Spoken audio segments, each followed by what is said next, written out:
بسم اللہ الرحمن الرحیم۔ کلاس 7 کیسے ہیں آپ لوگ؟ آج آپ کا پیریڈ ہے یہ اردو کا، اور اس میں ہم نے جو بک پڑھنی ہے اردو الف و سورج مکھی ہے، اور جو ٹاپک پڑھنا ہے اس کا نام ہے گھریلو ملازمہ نے نوبل انعام پایا۔ سبجیکٹ ٹیچر آپ کی ہیں مس عذرا محبوب۔ اس میں ہم سب سے پہلے پڑھائی کریں گے، اس کے بعد کثیر الانتخابی سوالات کریں گے، اور پھر سوالات کے جوابات کریں گے۔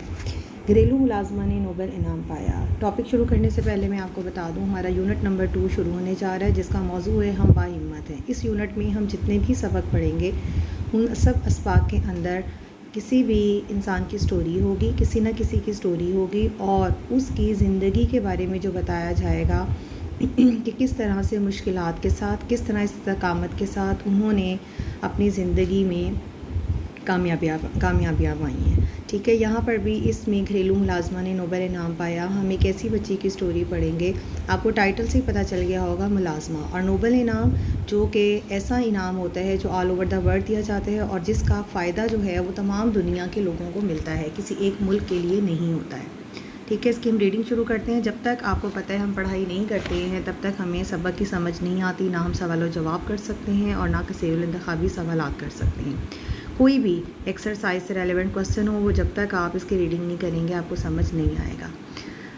شروع کرتے ہیں۔ زمانے کی نرنگیاں بھی عجیب ہیں، کبھی یہ گمنامی میں پیدا ہونے والے کو شہرت کی بلندیوں پر پہنچا دیتی ہیں، تو کبھی معروف خاندان کے فرد کو گمنامی کے اندھیرے میں دھکیل دیتی ہے۔ ماریا سکلوڈسکا کی مثال دیکھیے۔ باپ پولینڈ کے اسکول کا ایک ٹیچر، ملک غیر ملکی حکومت کا غلام، ماں ٹی بی کی مریض۔ یہ اس کا پس پردہ بتا رہے ہیں کہ اس کے گھر کا بیک گراؤنڈ کیا تھا۔ ایسے خاندان میں ایک بچی پیدا ہوتی ہے، ابھی 11 برس کی بھی نہیں ہو پاتی کہ ماں کا انتقال ہو جاتا ہے۔ باپ کو اپنے وطن کی آزادی کے لیے جدوجہد کے جرم میں ملازمت سے برطرف کر دیا جاتا ہے۔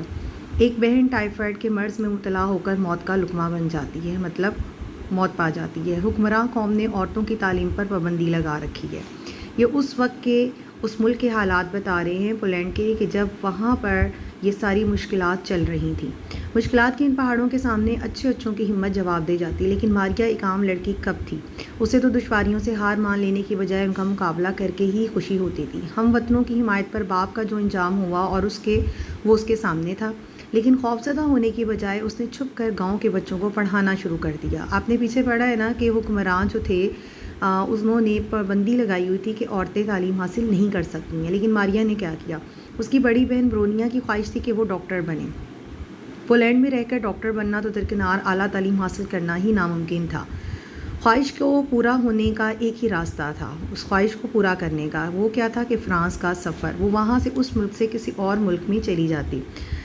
وہ فرانس گئی، لیکن سفر کے خرچ اور پیرس میں رہنے کے اخراجات کا بندوبست ایک مشکل امر تھا۔ اب ماریا کو اپنے اثار کے جذبے کے مظاہرے کا ایک اور موقع ہاتھ میں آیا۔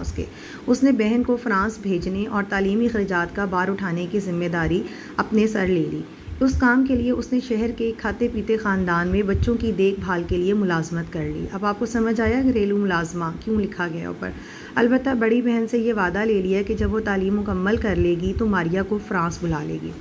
ماریا نے ایک عزم کے ساتھ خود کو سائنس کی تعلیم حاصل کرنے میں گم کر دیا۔ دھن کی پکی ہمت و جرأت کا نمونہ یہی ماریا سکلوڈسکا آخر ایک دن دنیا کے چند ان سائنسدانوں میں شمار ہوئی جسے نوبل انعام سے 2 بار نوازا گیا، جو ایک نوبل انعام پانے والے کی ماں اور دوسرے کی ساس بنی، اور جسے دنیا مادام کیوری کے نام سے جانتی ہے۔ یہ آگے اس کی زندگی کا جو سلسلہ چلتا ہے، اس کی شادی ہوتی ہے، اس کے بچے ہوتے ہیں، یہ اس سلسلے میں آپ کو جو ہے وہ تھوڑا سا آگے انہوں نے پہلے سے بتا دیا ہے۔ اس کی زندگی کا جو سفر ہے وہ آپ کو بعد میں آگے سنائیں گے نیکسٹ پیراگراف میں۔ سن 1890 تک ماریا کے گھریلو حالات قدرے بہتر ہو چکے تھے، اور وہ چاہتی تو پیرس جا سکتی تھی، لیکن احتیاط کا تقاضا تھا کہ ابھی کچھ اور صبر کیا جائے۔ آخر 1891 میں وہ فرانس کے لیے روانہ ہوئی۔ پیسے کی کمی کی وجہ سے اسے ٹرین کے سب سے نچلے درجے میں سفر کرنا پڑا۔ آپ کو پتہ ہے نا ٹرین میں کیٹاگری ہوتی ہے۔ اس کے بعد وہ کہتے ہیں کہ شروع کے کچھ دن اس نے اپنی بہن کے گھر گزارے، یہاں اسے ساری سہولتیں میسر تھیں، وقت پر کھانا، دل بہلانے کے لیے بڑی بہن، ہم وطنوں سے میل جول کے مواقع۔ البتہ یہاں اسے فرانسیسی زبان سیکھنے کے لیے مناسب فرانسیسی ماحول نہیں مل رہا تھا۔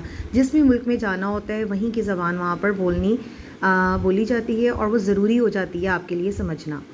اس لیے وہ کہہ رہے ہیں فرانسیسی زبان. آگے وہ کہہ رہے ہیں دوسری طرف فرانس میں تعلیم کے لیے فرانسیسی زبان پر عبور ضروری تھا. آخر ماریا نے گھر کے آرام کو تعلیم کی ضرورت پر قربان کر دیا اور اپنی بہن کے گھر کو چھوڑ کر وہ سوربون یونیورسٹی کے پاس ایک کرائے کی کوٹری میں رہنے لگی. یہ کوٹری مکان کی تیسری منزل پہ تھی جہاں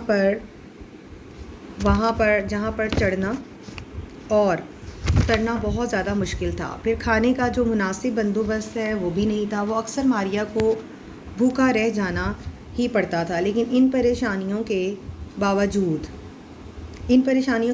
ماریا کو جگہ پسند تھی. یہاں اسے مجبوراً فرانسیسی بولنے اور مطالعے کے لیے بہت سارا وقت جو ہے وہ مل جاتا تھا. یہ نیکسٹ آپ کو پکچر نظر آ رہی ہوگی. یہاں پر وہ آپ کو بتا رہے ہیں کہ آخر مشکل دن ختم ہوئے اور 1893 میں وہ طبیعیات یعنی کہ جس کو فزکس کہتے ہیں، اور 1894 میں 1894 میں ریاضی کے امتحان میں پوری کلاس میں اول آئی اور اول اور دو مقام کے ساتھ کامیاب ہوئی. انہی دنوں اس کی ملاقات پیرے کیوری سے ہوئی جو فزکس کے مضمون میں اعلیٰ صلاحیت کے مالک تھے. کیوری اکثر ماریا کو تحفے بھیجتے تھے، لیکن یہ تحفے پھولوں کے گلدستے کی بجائے ان کے مضامین ہوتے. ان کی دوستی کا یہ رشتہ 20 جولائی سن 1895 کو شادی کے رشتے میں تبدیل ہو گیا اور ماریا اب کیوری بن گئی. مطلب اس کا جو شوہر تھے اس کا نام اس کے نام کے ساتھ لگ گیا اور ان دونوں نے شادی کر لی. سائنس کی دنیا میں تکنیکی ایجادات کو بالعموم اسپیشلی وہ کہہ رہے ہیں خصوصی طور پر نظری موضوعات کے مقابلے میں قدر و قیمت حاصل ہوتی تھی، کم قدر و قیمت حاصل ہوتی تھی، اتنی امپورٹنس نہیں دیتے تھے. لیکن حقیقت یہ ہے کہ نظری میدان میں پیش رفت بڑی حد تک تکنیکی ایجادات کے سہارے ہی ممکن ہو سکے. چنانچہ ماریا بھی اپنے تحقیق نتائج حاصل کرنے کے لیے ایک ایسی ہی تکنیکی ایجاد ویکیوم پمپ کی احسان مند ہیں. ویکیوم پمپ کی مدد سے تجربے کی بدولت کیتھوڈ شعاع کی ماہیت کا پتہ چل پایا کہ وہ شعاع ایکچولی ہوتی کیا ہے، کس طرح سے بنتی ہے، اور ایٹم کے ذرات جنہیں الیکٹرون کا نام دیا گیا دریافت ہوئے. آپ کو پتہ ہے سائنس کی دنیا میں جب تک تجربہ کر سامنے چیز نہیں آ جاتی ہے تب تک وہ صرف مشاہدہ ہی رہتا ہے، خیالات پر مبنی رہتا ہے. اس کو صرف سوچ کی بنیاد پر آپ جو ہے وہ کوئی نام نہیں دے سکتے ہیں. تو اس لیے اس نے بھی تکنیکی کام پر ہی زور دیا. وہ کہتے ہیں کہ الیکٹران باہم پیوست ہو کر آخر کیوں ایک ایٹم کی صورت اختیار کرتے ہیں. تجربے اور جستجو کی اسراء پر چل کر ولہم روڈچن نے ایکس رے کی دریافت کی اور اپنی بیوی کے ہاتھ کی اندھیرے میں ایک ایسی تصویر کھینچی جس میں صرف ہڈیاں اور انگلی کی انگوٹھی نظر آتی تھی. سائنس کی دنیا میں اس تصویر کا مقام مونا لیزا کی تصویر سے کم اہم نہیں تھا. مونا لیزا بہت خوبصورت مشہور تھیں اور ان کی تصاویر جو ہیں ابھی تک لوگ لگاتے ہیں اپنے گھروں میں. اور ایکس رے کا آپ کو پتہ ہے کہ جب اس میں ایکس رے کیا جاتا ہے تو صرف ہڈیوں کی ساخت نظر آتی ہے. تو انہوں نے جو تجربہ کیا تھا اس میں انگوٹھی، آپ کو پتہ ہے کہ جب بھی ایکس رے وغیرہ کیا جاتا ہے تو اس طرح کی کوئی بھی چیز جو جیولری پہنی ہوتی ہے وہ اتار لی جاتی ہے. تو وہ بتا رہے ہیں کہ وہ انگلی کی انگوٹھی جو تھی وہ نظر آئی تھی اور صرف ہڈیاں نظر آئی تھی. تو مطلب کہ یہ ایکس رے کا سٹارٹ تھا. طبیعیاتی تحقیق کے میدان میں یہ وہ دور تھا جب شعاعوں کی ماہیت کو سمجھنے کی کوشش سائنسدانوں کا مرغوب مشغلہ تھا. ماریا نے بھی اسی میدان میں مزید تحقیق کا ارادہ کیا. جب مزید تحقیق کا ارادہ کیا تو پھر اس کے بعد کیا ہوا؟ میاں بیوی نے تاب کری کہ اس نئے عنصر کی مناسب مقدار حاصل کرنے کے کام کو روایتی ڈھنگ سے کرنے کا فیصلہ کیا. مطلب وہ دنیا کے سامنے اسے لانا چاہتے تھے. انہوں نے بوہیمیا کی کانوں سے یورینیم کی چھنی ہوئی کئی ٹن راکھ حاصل کی اور اس میں سے نئے مادے کے علیحدہ کرنے کا صبر آزما کام شروع کر دیا. آپ کو پتہ ہے کہ راکھ میں سے کسی چیز کو چننا چھان کر وہ بہت مشکل کام ہے، اس لیے انہوں نے لکھا ہے صبر آزما.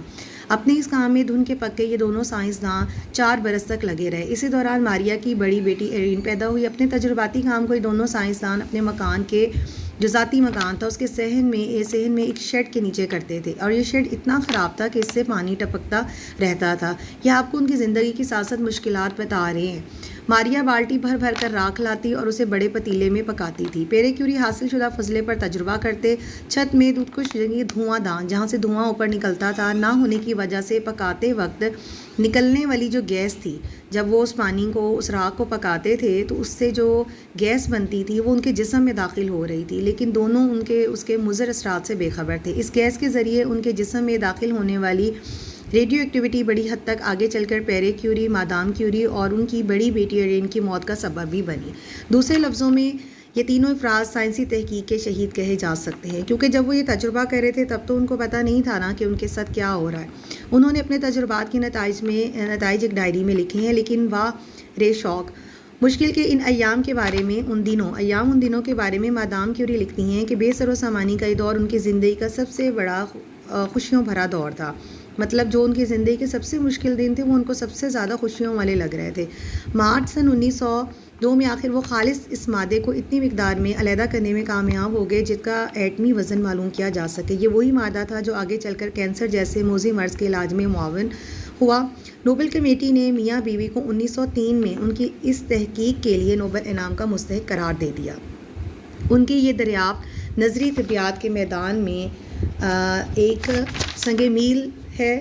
اب یہ بات صاف ہو گئی ہے کہ ایٹم کے اندر ایک قوی عمل واقع ہوتا رہتا ہے۔ اس سمت میں اور زیادہ تحقیق کی بدولت ردرفورڈ نے گاما اور بیٹا شعاؤں کی نشاندہی کی ہے۔ آپ نے سائنس میں یہ دونوں شعائیں پڑھی ہوں گی، مطلب ان کا جو یہ دریافت کرنا، یہ کیسے بنتی ان کی ماہیت، یہ سب جو ہے ان میاں بیوی نے کیا تھا۔ سچ ہے انسان میں اگر سچی لگن ہو تو غلامی کا ماحول، غلامی اس لیے کہ آپ کو انہوں نے بیک گراؤنڈ میں پیچھے بتایا ہے کہ اس وقت کے حکمران جو ہیں وہ پابندی لگاتے تھے پڑھنے لکھنے پر بھی، حالات وہاں کے خراب تھے، سہولیاتی کمی، صبر آزما حالات، یہ سب چیزیں راہ میں رکاوٹ کی بجائے کامیابی کی منزل کا زینہ بن جاتی ہیں، مطلب راستہ بن جاتی ہیں، اور ہم اپنی منزل مقصود تک پہنچنے میں کامیاب ہو جاتے ہیں۔ ماریا کیوری کی زندگی ہمارے لیے ایک ایسی ہی مشل راہ ہے، ایک ایسی ہی ہمارے لیے روشنی ہے کہ جس نے یہ بتایا ہے کہ کس طرح سے مشکلات سے نکل کر انسان کامیابی حاصل کرتا ہے، مشکلات سے لڑ کر۔ شہاب الدین انصاری نے یہ لکھا ہے۔ یہ آج کا تھا آپ کا ٹاپک، کافی لمبا تھا، آپ اس کو سنیں، اس کے بعد آپ کو نظر آ رہے ہوں گے آگے سوال جواب، یہ ہم انشاءاللہ کل کے لیکچر میں کریں گے۔ تب تک کے لیے اللہ حافظ۔